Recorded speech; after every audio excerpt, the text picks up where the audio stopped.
Dead space is open, and humans run in while all aliens run away. The evacuation order reached 12,000 inhabited systems in less than 4 minutes. And by the time the final transmission crossed the outer trade lanes, entire civilizations were already abandoning colonies they had spent centuries building. Cargo routes collapsed instantly. Orbital ports jammed with fleeing ships. Defense fleets broke formation without orders. Across the Federation, people who had survived wars, plagues, and stellar collapse listened to the same message with the same quiet terror. The dead zone was moving again. No one truly understood what the dead zone was. The oldest records described it as a drifting wound in reality, a region of black space where stars dimmed, signals vanished, and entire fleets simply ceased to exist. It did not expand like fire or spread like disease. It moved with slow, deliberate purpose, crossing sectors over decades before falling silent for centuries at a time. Every civilization that encountered it lost something. Sometimes ships, sometimes worlds. Once, an entire species disappeared after sending a research fleet inside. Their home systems remained intact, their cities untouched, but every living member of their race was simply gone by morning. The Federation officially classified the dead zone as a level 0 extinction phenomenon.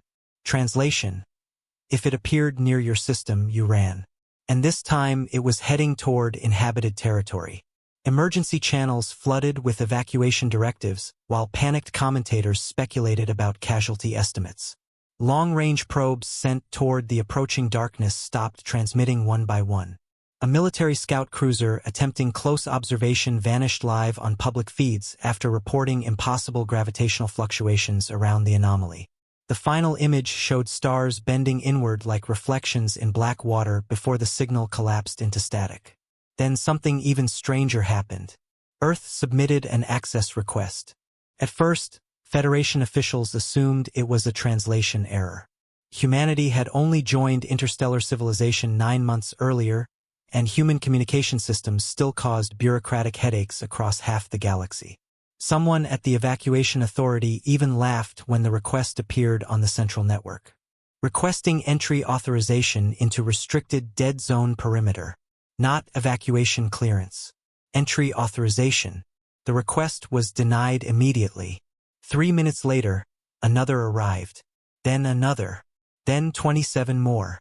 By the end of the hour, over 8,000 human vessels had filed legal requests asking permission to enter the most feared region in known space. The attached applications became required reading inside Federation Emergency Command for one simple reason. They made absolutely no sense.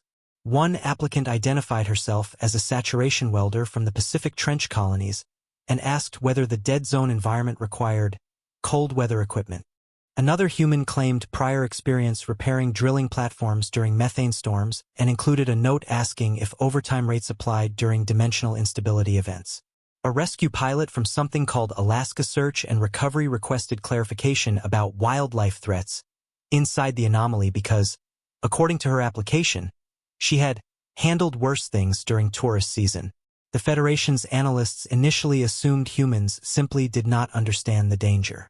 That theory died the moment someone translated the comments spreading across Earth's global networks.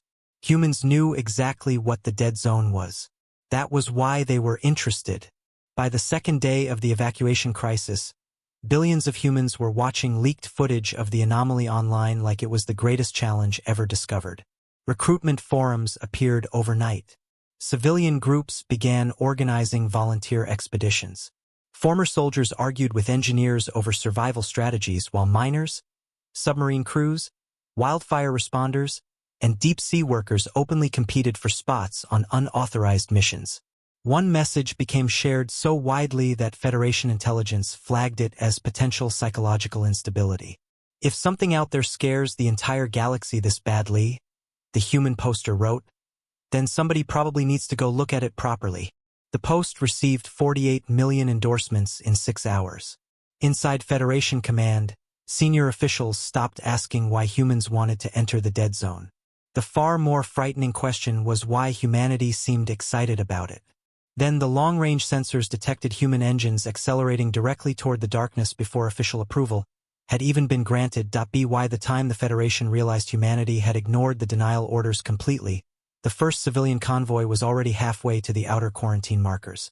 Surrounding the dead zone, that alone should have been impossible.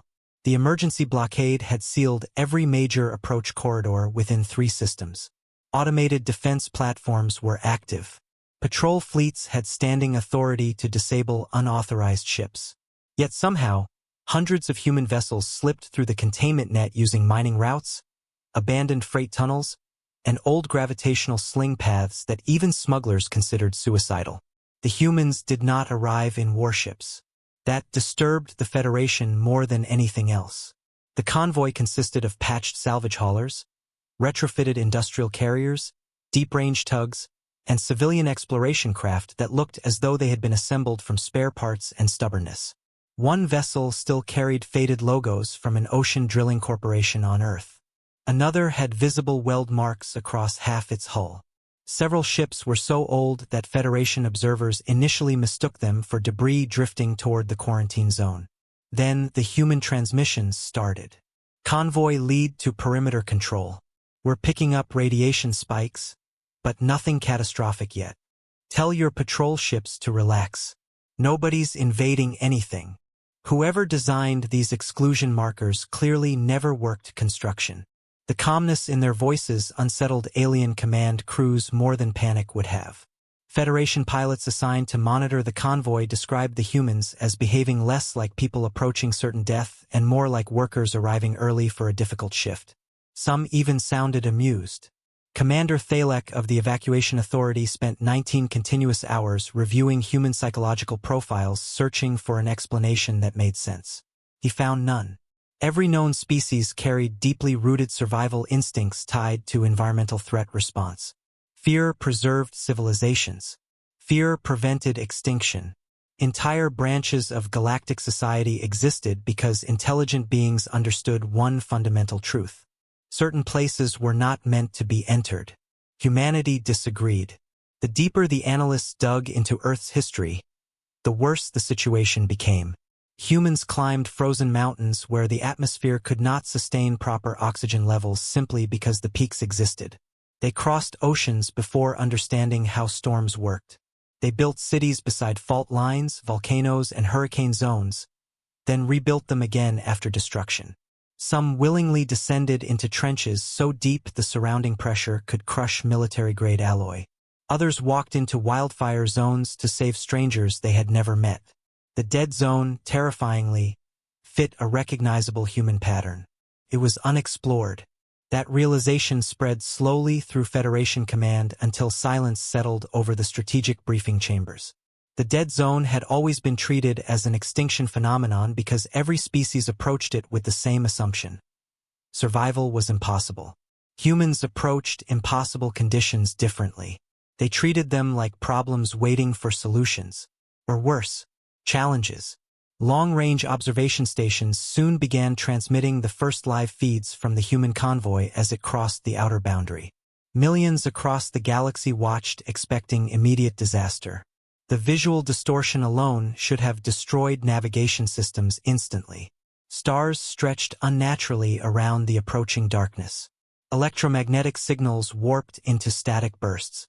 One monitoring AI shut itself down after reporting spatial inconsistencies it classified as mathematically offensive. Still, the human ships kept moving. Inside Federation headquarters, scientists started placing unofficial bets on survival times. Most predicted under 7 minutes.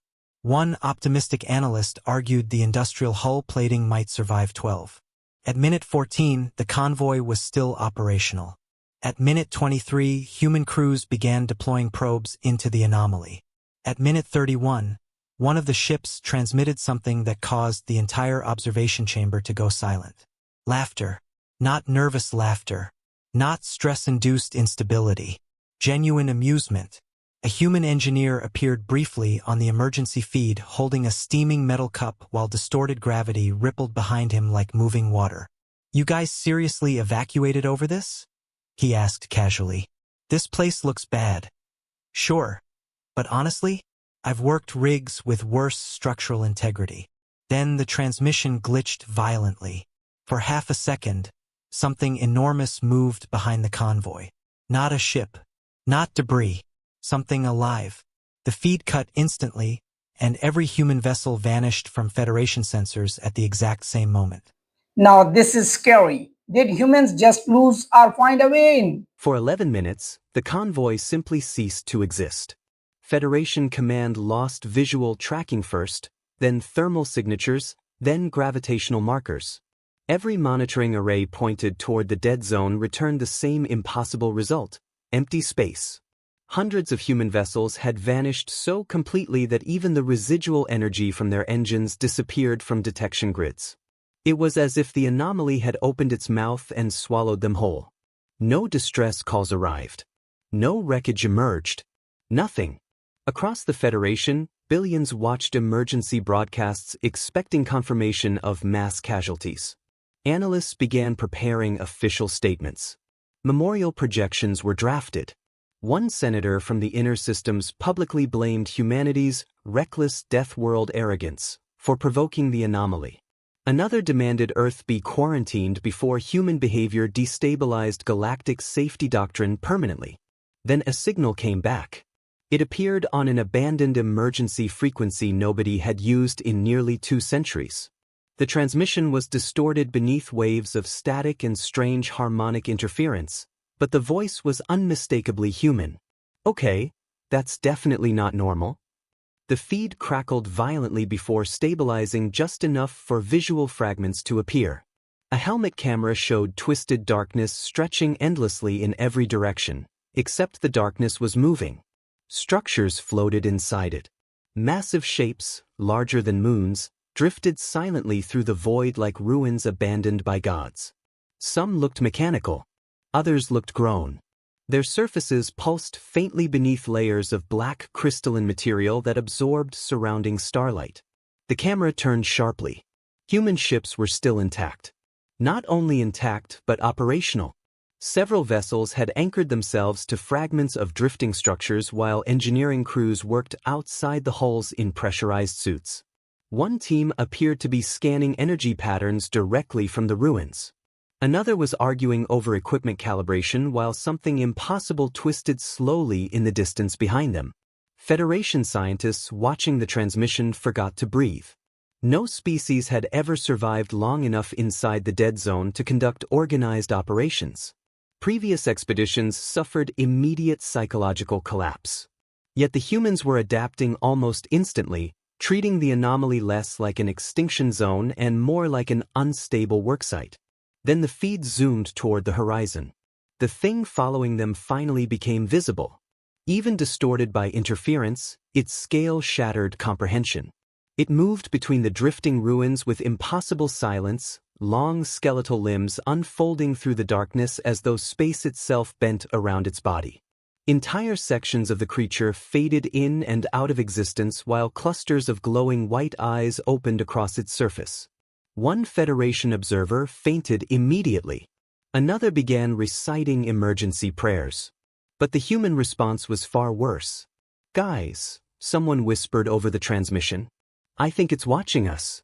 A second voice answered almost immediately. "No, I think it's curious." The signal cut again before anyone could respond. Panic erupted across Federation Command. Military leaders demanded immediate withdrawal orders while scientific divisions argued to maintain observation at all costs. Automated warning systems classified the detected entity as an unknown apex-level existential threat. The evacuation radius expanded by 2 additional sectors within the hour. Inside the dead zone, the humans ignored every recall command. Their next transmission arrived 6 hours later. This time the footage showed the interior of one of the drifting structures. Alien architecture stretched through enormous corridors lined with fractured symbols no database could translate. Gravity fluctuated without pattern. Entire walls seemed partially transparent, revealing endless black oceans moving behind the metal. Human voices echoed through the ruin calmly. "You seen these tool marks?" "Yeah. Somebody built this place." "No," another voice said quietly. "Somebody lived here." That statement changed everything. Until that moment, The Federation treated the dead zone as a natural phenomenon, horrifying but mindless. The existence of structures implied intelligence, civilization, purpose. Entire scientific doctrines began collapsing in real time. Then the footage shifted again. A human exploration team stood inside a massive chamber surrounding something enormous embedded in the floor. It resembled a machine at first glance, except machines did not breathe. Dark material expanded and contracted rhythmically beneath layers of ancient damage while strange pulses echoed faintly through the structure. One human approached closer despite immediate warnings from his team. The pulse reacted. Lights across the chamber flickered alive simultaneously. And for the first time in recorded history, something inside the dead zone spoke.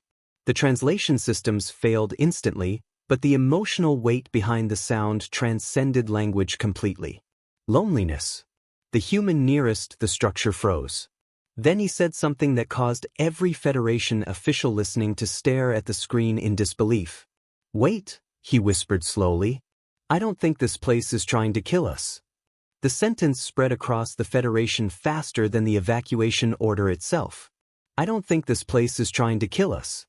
Big turn here. Maybe this zone is not evil at all. The sentence spread across the Federation faster than the evacuation order itself. "I don't think this place is trying to kill us." News networks replayed the transmission continuously while experts argued over its meaning.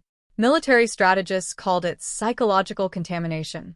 Religious authorities declared the humans manipulated. Scientific councils demanded caution before drawing conclusions about an anomaly responsible for thousands of disappearances across galactic history. None of it mattered, because the humans inside the dead zone kept surviving. 3 days after first contact with the structure, the expedition convoy established permanent relay anchors inside the anomaly itself. Federation observers watched in disbelief as human engineers adapted damaged mining equipment into stabilization towers capable of resisting the dead zone's spatial distortions. They mapped corridors through impossible gravitational fields. They repaired sections of ancient infrastructure no alien species had even lived long enough to study. And every hour they stayed inside, stranger things began happening. The dead zone reacted to them. The moving darkness surrounding the convoy stopped approaching aggressively. Massive skeletal entities continued drifting through the ruins, but they no longer circled like predators. Instead, they watched from a distance. Human crews reported hearing low-frequency vibrations through the hulls at regular intervals, almost rhythmic in nature. One engineer compared it to whale songs underwater. That comparison deeply unsettled Federation Command because the dead zone had never displayed behavioral patterns before. Then came the first discovery. Buried beneath kilometers of fractured black alloy, human survey teams uncovered a chamber large enough to contain an entire city block.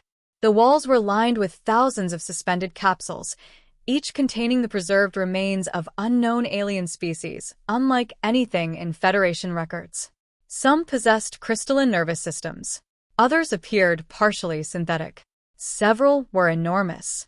Every single capsule had failed from the inside. The footage alone triggered emergency censorship debates across multiple worlds. But the real horror waited deeper in the archive chamber. Human linguists began translating fragments of surviving symbols using pattern recognition software. The results came slowly at first, broken pieces of meaning scattered across damaged interfaces. Then the translation AI reconstructed a repeating phrase embedded throughout the structure. Containment integrity failing. Another phrase followed. Do not open the outer boundary. Federation leadership went silent. Suddenly, the dead zone no longer resembled an extinction phenomenon. It resembled a prison. Inside the anomaly, the human crews pushed further. Against direct orders, salvage pilot Lena Mercer led a reconnaissance team beyond the mapped sectors into regions where even the dead zone's distortions became unstable. Time itself behaved unpredictably there. One shuttle crew reported losing 4 hours during a 12-minute flight. Another returned with recordings showing stars that no longer existed anywhere in the galaxy. Still, the humans kept moving forward. That was when they found the survivors. The transmission arrived without warning during a live Federation security briefing. A human rescue team had breached an isolated chamber hidden beneath layers of collapsed architecture. Inside were life support systems still functioning after impossible lengths of time. Thousands of capsules remained active, each containing living beings preserved in suspended stasis. Some species were extinct. Others had vanished from historical records tens of thousands of years ago. One capsule opened while the cameras were rolling. The creature inside collapsed immediately, weak and disoriented, but alive. Very alive. The chamber erupted into chaos. Federation officials shouted over one another while emergency scientific panels demanded immediate quarantine. Extinct civilizations were not supposed to return. Species erased by history did not simply wake up inside the dead zone after millennia. But the rescued survivors' first translated sentence terrified everyone watching. "You came back," it whispered weakly toward the humans. "Why would you come back?" That line hits hard. Someone was left here for ages. Before anyone could answer, every light inside the chamber died simultaneously. The rescue team's cameras flickered violently as warning alarms screamed through the ruins. The dead zone itself began changing. Massive energy spikes erupted across long-range scanners while entire sections of the anomaly shifted position like something enormous was moving beneath the structures. Then the ancient survivor looked upward in absolute horror. "No," it whispered. The walls started shaking. Deep within the darkness beyond the ruins, something awakened. And this time, it was not merely watching humanity anymore. The shaking spread through the dead zone like a pulse traveling through a living body. Entire structures groaned beneath impossible stress while sections of drifting architecture rotated around the human convoy in slow, deliberate motion. Federation sensors outside the anomaly detected gravitational surges powerful enough to distort nearby star systems. Emergency sirens erupted across command stations as military analysts warned of imminent collapse scenarios. Inside the ruins, the humans stood their ground. That decision alone stunned the galaxy. Every Federation survival doctrine demanded immediate retreat from unstable, unknown environments. Yet the rescue teams inside the archive chamber focused entirely on protecting the awakened survivor while engineering crews rushed toward failing power conduits instead of evacuation shuttles. One transmission captured a human medic physically dragging a panicking alien researcher away from an escape corridor because injured civilians were still trapped deeper inside the structure. The medic's voice carried through the static clearly. "We're not leaving people behind." This is pure human heart. Fear is real, but they still stay. The sentence hit harder than anyone expected. Because according to Federation history, everyone else always had. As the dead zone destabilized further, fragments of long-buried records began surfacing through damaged translation systems. Human technicians working desperately to stabilize the archive chamber uncovered surviving data cores hidden beneath the facility. Most were corrupted beyond recovery, but enough remained intact to reveal the truth piece by piece. The dead zone had never been a weapon. It had been the final defense line of a civilization older than recorded galactic history. The species that built it called themselves the Ilari. And they had not created the anomaly to destroy intruders. They had built it to keep something out. That revelation shattered the Federation's understanding of everything. For 40,000 years, the galaxy believed the dead zone consumed civilizations. The surviving records revealed the opposite. The dead zone had protected civilizations by isolating itself from the rest of reality. Entire worlds had vanished because the Ilari pulled them inside voluntarily when containment systems started failing. Species thought extinct had actually been evacuated into the anomaly for survival. The prison was never for those inside. It was for whatever waited beyond the outer boundary. Then humanity made contact with it directly. The first clear interaction happened accidentally during an engineering operation near the convoy perimeter. A human maintenance crew attempting to repair a damaged relay anchor became trapped when a spatial distortion severed their return route. Federation observers expected immediate casualties. Instead, the darkness itself moved. The skeletal entities surrounding the operation descended slowly through the void while human crews prepared for combat. Emergency frequencies exploded with warnings. Defense drones activated automatically. One terrified Federation officer screamed at the humans to retreat immediately. But the entities did not attack. They stabilized the distortion. Millions watched in stunned silence as impossible black limbs unfolded around the damaged relay tower with extraordinary precision. The anomaly surrounding the trapped humans calmed almost instantly. Fractured space sealed itself shut. Then one of the massive creatures lowered itself close enough for visual contact. Its surface shifted continuously like living night wrapped around fractured stars. And it spoke directly into the human communication channels. "Still alive," the voice echoed softly. The translation system struggled violently, but the emotional tone came through perfectly. Surprise. Not hostility. Not rage. Relief. The human crew leader, a former submarine engineer named Marcus Vale, stared upward at the impossible being for several seconds before answering with the calm tone of someone troubleshooting machinery. "Yeah," he said carefully. "We're working on it." For the first time in recorded history, something inside the dead zone laughed. The sound rolled through the ruins like distant thunder layered beneath deep ocean currents. Federation scientists immediately classified the interaction as catastrophic contamination risk. Military command demanded total withdrawal. Religious authorities across multiple systems declared humanity compromised by unknown entities. Humanity ignored all of them. Because the more contact they established with the anomaly, the stranger the truth became. The entities inside the dead zone did not understand fear the way organic species did. Previous civilizations entered the anomaly expecting hostility, so every interaction escalated into violence and collapse. Humans behaved differently. They approached damaged structures to repair them.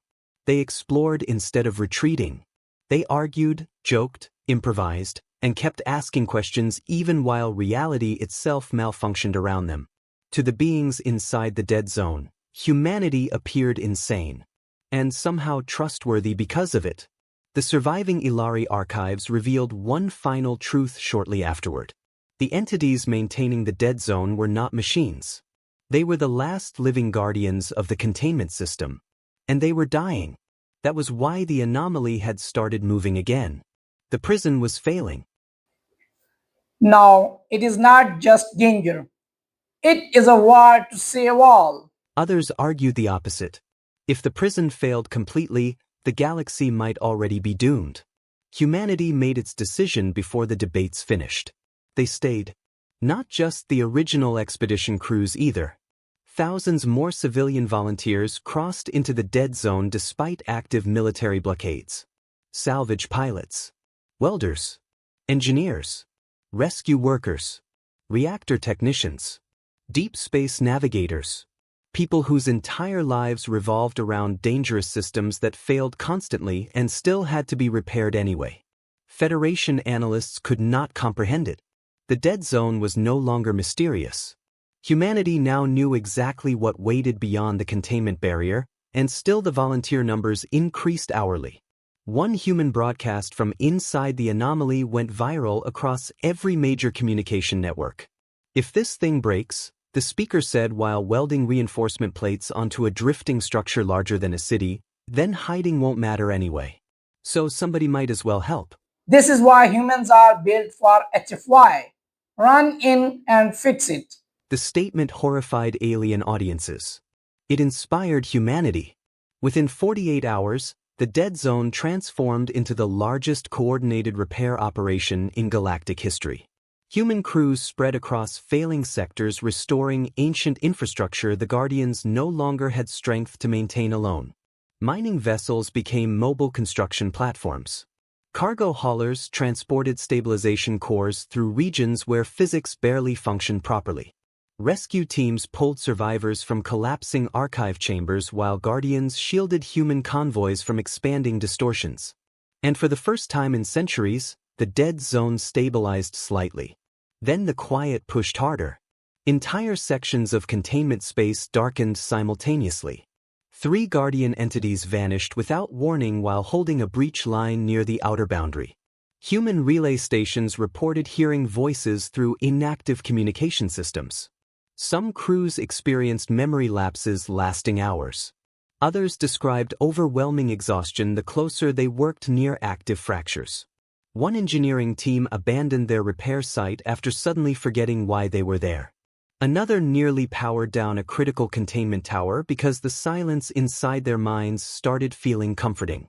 That terrified the humans more than physical danger ever had. The quiet was learning. Federation Command used the growing instability to justify drastic action.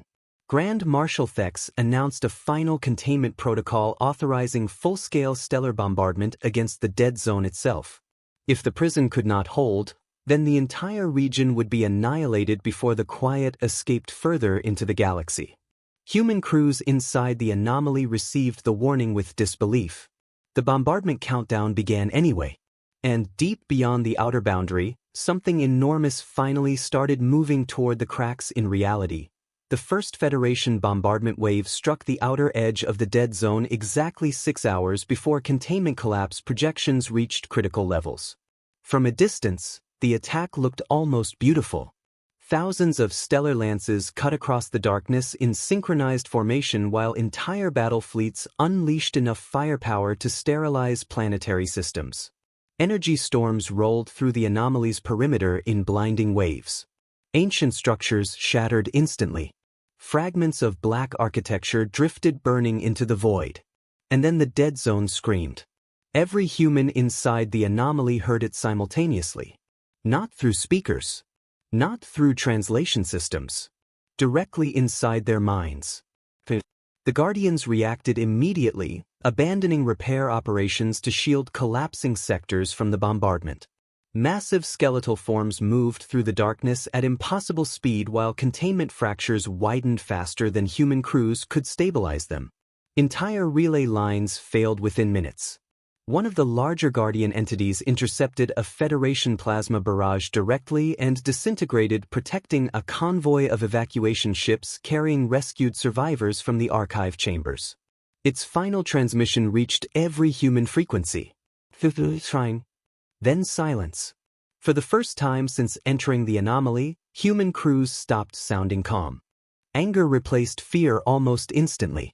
Emergency channels exploded with arguments between Federation Command and the civilian repair teams still trapped inside the dead zone. Human engineers screamed at military officers to cease fire while fleets outside insisted destruction remained the only viable option. Marshal Thex refused every request for delay.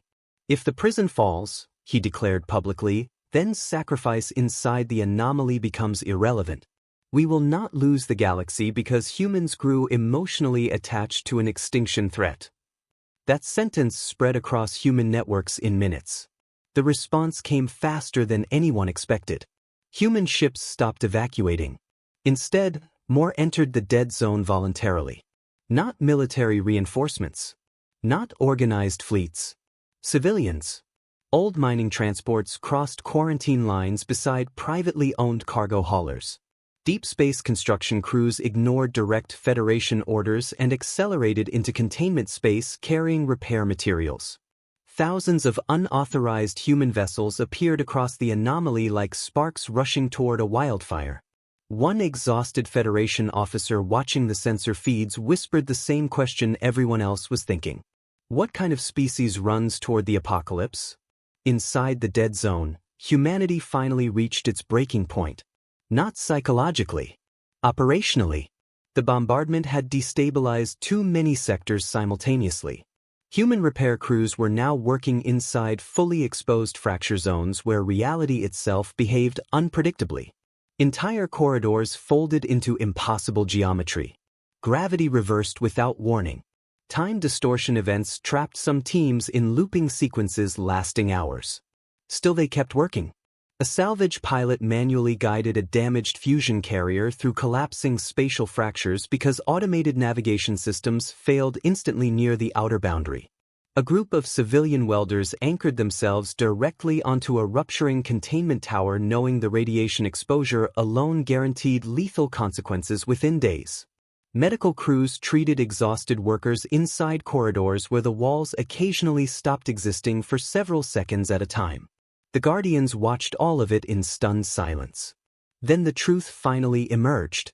The Ilari had never designed the containment system for species like humanity. The network responded to adaptability, persistence, and decentralized problem-solving.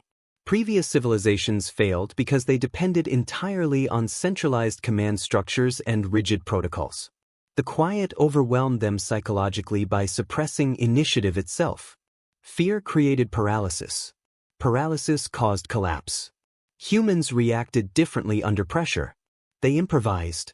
Every time systems failed, humans invented replacements. Every time communication lines collapsed, independent crews continued operating anyway. They argued constantly, ignored half the official instructions, rewired ancient machinery in ways the original builders never intended, and somehow kept the dead zone functioning through sheer stubborn momentum. The containment network adapted around them. That realization changed everything.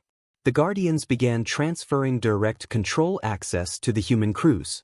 Ancient systems dormant for millennia activated across the anomaly while human engineers integrated themselves into containment operations faster than the Federation believed possible. For one brief moment, stabilization rates actually improved. Then the outer boundary broke completely. The breach did not explode outward dramatically. It opened quietly.